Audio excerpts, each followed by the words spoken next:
Firehall Heroes, the Firehalls of Belleville. This writer's story of the West Moira Street Fire Hall spans 7 decades and many memories. It begins at the top half of a rented duplex right beside the Spafford's Texaco gas station and directly across from the fire hall. But first allow me to share some of our city's fire hall history with you.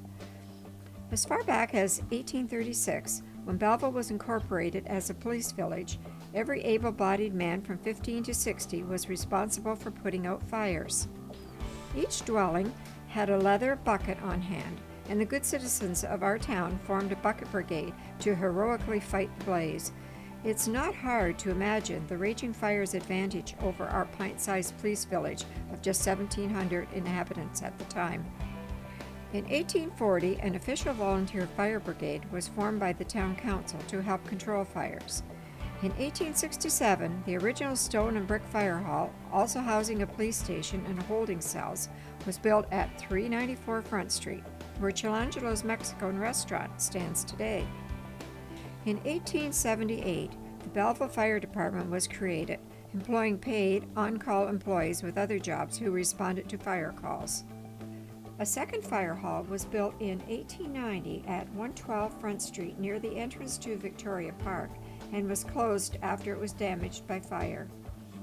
In 1918, the volunteer system ended and a permanent force was formed. The horse-drawn wagon was replaced with a steam-powered engine.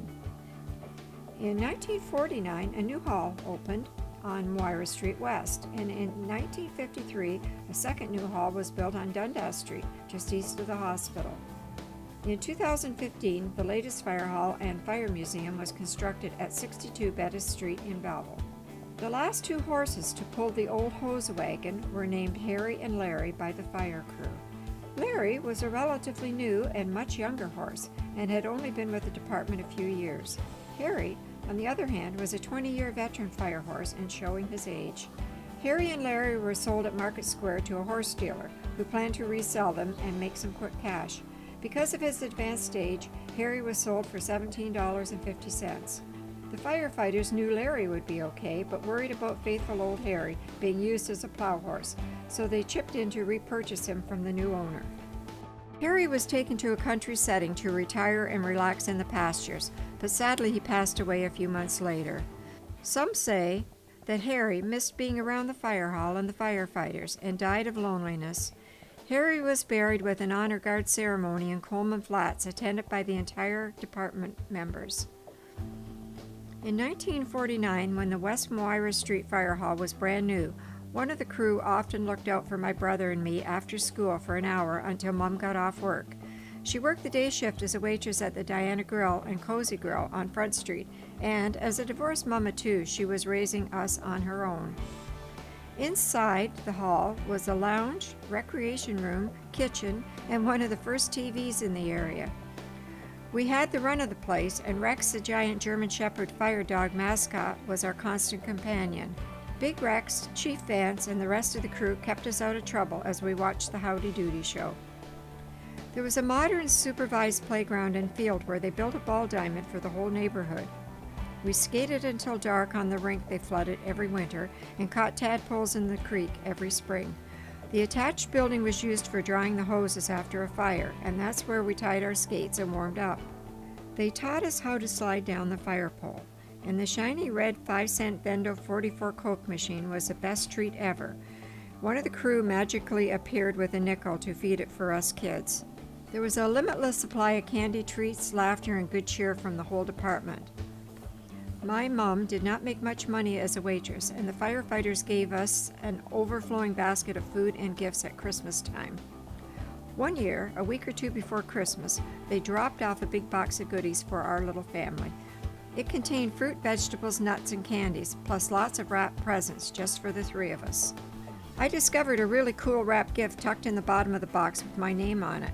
It was rectangular and rattled provocatively every time I shook it, which was a lot. I went home for lunch every day, shook my present, and dreamed of the treasure that awaited inside my magical gift on Christmas morning. Maybe a diamond necklace, or a gold watch, or even a string of pearls? I was definitely a precocious 8-year-old with a vivid imagination and even bigger dreams. On the day before Christmas, I couldn't take it anymore. It was all I could think about. I left school early, went home, and examined the box a few more times while trying to guess what could possibly be in it. After carefully checking the wrapping paper and knowing I would be alone in the apartment for at least another hour, I decided to take a quick peek and then rewrap the gift. No one would ever know, right? My anticipation knew no bounds as I boiled the kettle and steamed off the tape, as I had seen it done on the little black and white firefighters TV just the week before.